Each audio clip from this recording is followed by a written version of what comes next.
Et l'objet de l'émission était carrément de ne pas mettre en évidence toute organisation au sein de l'immigration. Et puis en effet, il y avait une consigne politique qui était claire par rapport à l'immigration. Il fallait faire en sorte qu'on voit des immigrés individuellement. Et jamais en tant que force organisée, jamais des associations, ou alors si c'était des organisations, c'était les curés dans l'immigration, ou les représentants de l'islam, ou d'autres organisations de ce type-là, qui contrôlaient l'immigration de la même manière que l'État français essayait de le faire, quoi.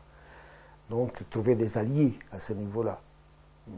Par exemple, pour les Marocains, l'ambassade, le consulat, des organisations qui étaient sous la botte, quoi, pour pouvoir travailler avec.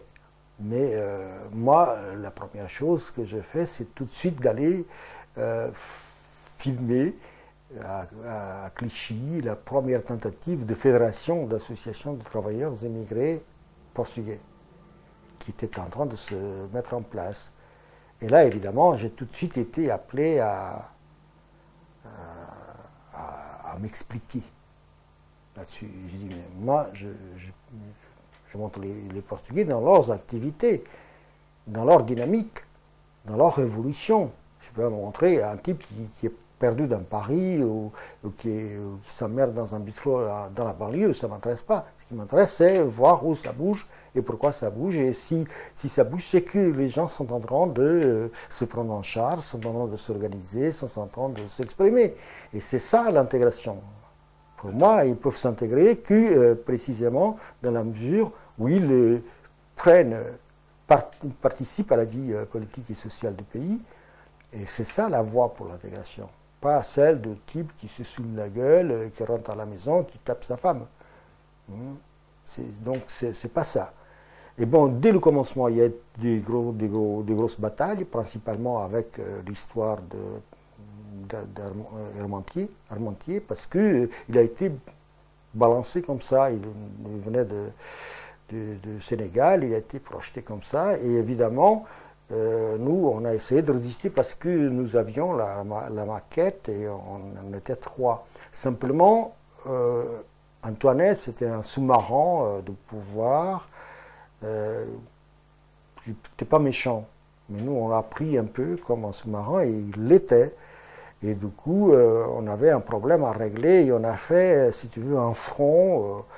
Moi et Fares, j'ai passé un contrat avec lui en disant tu es étranger.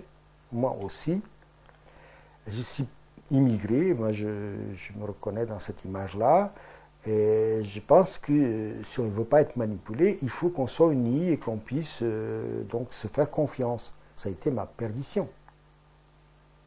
Très très vite, hein. Je vais te dire une chose, c'est-à-dire que quand tu es parti à Concarneau faire ton reportage, le souci immédiat, lorsque tu es retourné de Fares, c'était de réduire l'importance de ton reportage au maximum.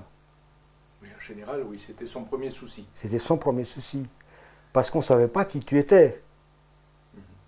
Et il ne fallait pas que tu sois un homme qui était là en réserve et qui pourrait devenir aussi, d'une certaine manière, un homme aussi différent d'Antoinette, parce que tu étais un praticien. Antoinette ne l'était pas. On s'était rapidement rendu compte, quoi. Mais toi, tu savais travailler.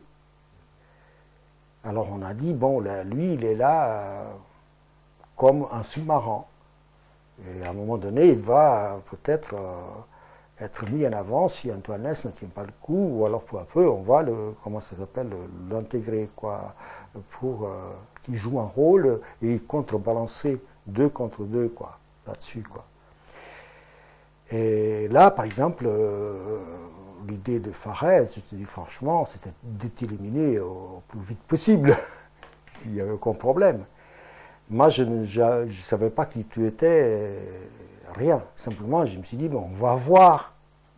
On va voir comment c'est, et ce qu'il propose, comment il se comporte. Tant qu'il n'a rien fait qui puisse justifier notre méfiance, c'est pas la peine de se méfier, au contraire. Peut-être qu'on est quand même, parce que nous, on avait quand même une position de faiblesse face à la direction de l'OCI. Donc, je me suis dit, il faut comparer les rapports de force, il ne faut pas écarter les gens, au contraire, d'autant plus qu'on n'a aucune raison, il faut essayer de voir comment c'était et qui c'était, quoi.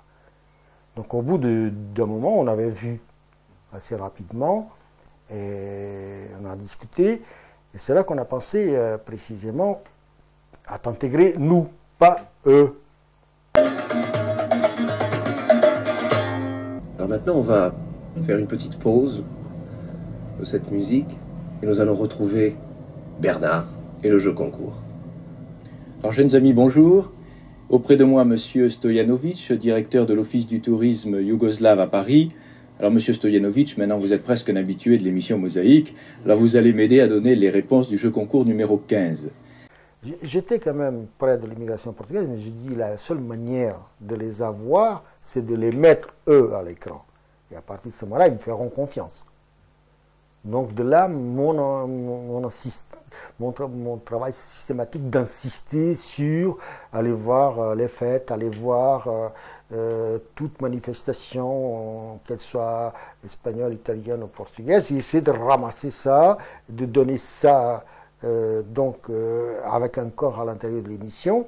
Et je pense que les gens, à partir du moment où ils disaient « Ah tiens, demain tu vas voir, il y a notre fête qui passe », tout ça, et ça faisait du bouche à l'oreille.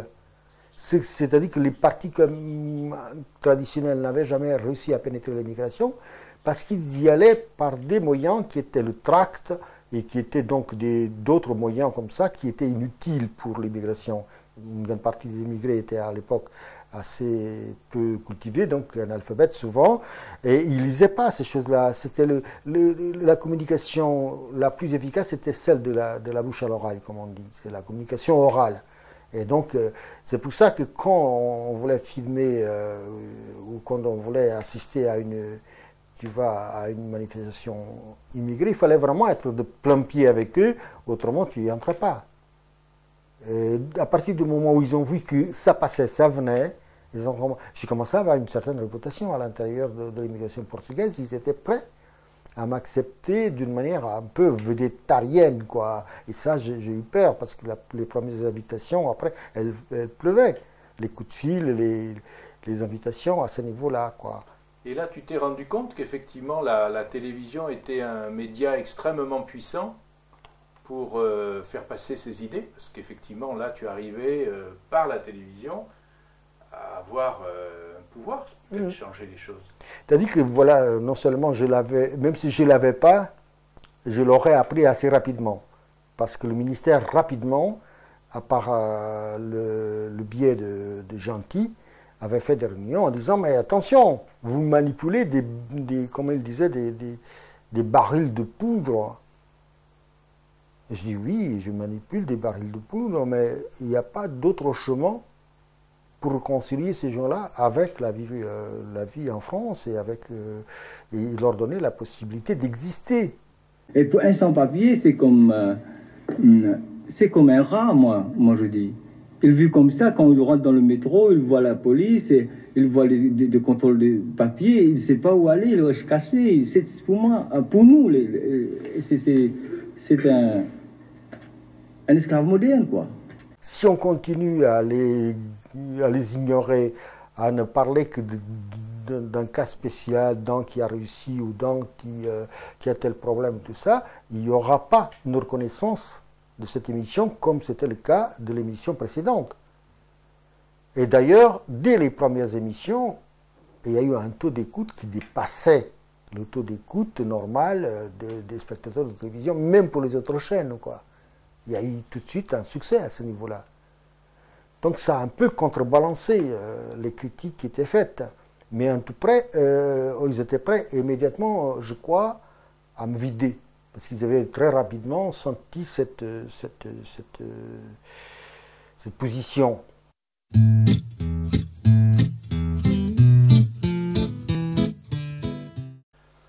Mais toi, alors, tu fais plus de télévision, mais tu fais du cinéma. Voilà, et quand je suis sorti de la télévision, je me suis dit, bon, étant donné que là, on ne pouvait rien faire, ou pas grand-chose, de toute façon, j'ai essayé, je vais essayer de faire un film sur l'immigration, précisément pour que des choses puissent être dites, quoi. Et bon, là, j'ai nagé, hein, étant donné que je n'avais pas de moyens économiques pour le faire, et j'allais travailler avec une boîte de boîtes. Tu connais ce genre d'angoisse, quoi.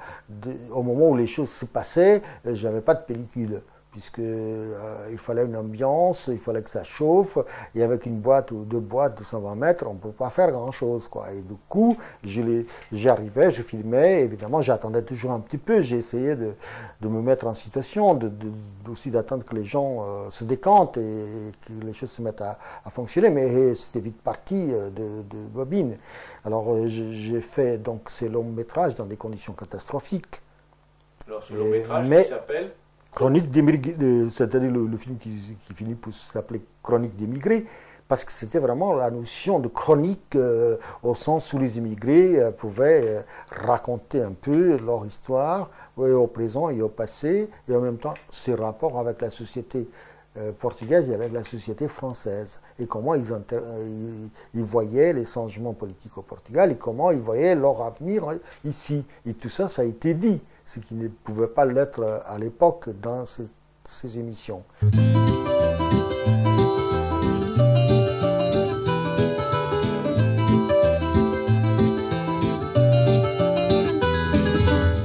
Bon, le film était long, parce que finalement, je ne voulais pas faire un film de type militant qui a une fonction pour un groupe politique de tromper les autres après en disant, vous voyez comme c'est bien notre organisation, regardez ce que nous avons fait, et à partir de là, il faisait tout un discours, et d'une certaine manière, il recrutait.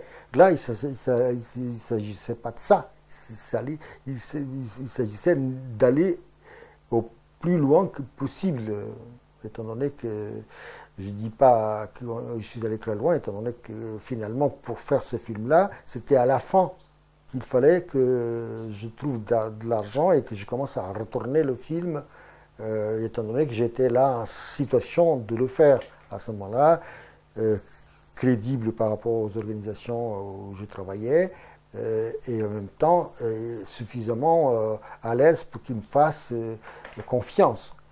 Et c'était là qu'on aurait pu faire des films importants sur les problèmes de l'immigration, et non seulement leurs problèmes, mais je ne pense pas qu'il y ait une histoire à raconter si on ne raconte pas en même temps l'histoire de ceux qui la font, des hommes qui participent à ce mouvement qui était le mouvement de l'immigré. Il fallait qu'ils racontent leur histoire, et qu'ils racontent aussi l'histoire parce qu'ils étaient colporteurs de tout, d'une histoire fasciste, d'une histoire récente des événements au Portugal, et en même temps de leur vécu. Et c'est ça que je voulais absolument faire. Évidemment, ce qui a été malheureux, c'est que quand j'ai terminé le film, c'est précisément là que la gauche passe au pouvoir.